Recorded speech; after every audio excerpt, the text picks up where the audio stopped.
नमस्कार दोस्त, मैं कैलाश कुमार। दो फिल्म के बारे में बात करने वाले हैं, तो वीडियो के अंत तक बने रहिएगा।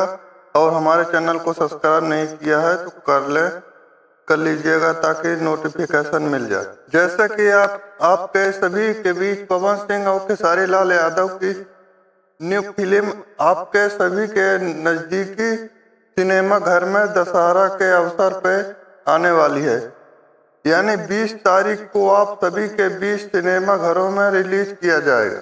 पावर स्टार पवन सिंह के फिल्म का नाम हर हर गंगे और खेसारी लाल यादव के फिल्म का नाम है संघर्ष 2। और दोनों फिल्म बहुत जबरदस्त और ब्लास्ट होने वाली है। इस समय दोनों फिल्म काफी समय से इंतजार में भी है और इन दोनों फिल्मों का प्रमोशन भी स्टार्ट होने की तैयारी में है, जो कि हर हर गंगे और संघर्ष 2 फिल्म का पेपर में छप चुका है। यानी पेपर की थ्रू भी इन दोनों फिल्मों के प्रमोशन किया जा रहा है और 24 तारीख के पेपर में हर हर गंगे की तैयारी रिलीज होने वाली।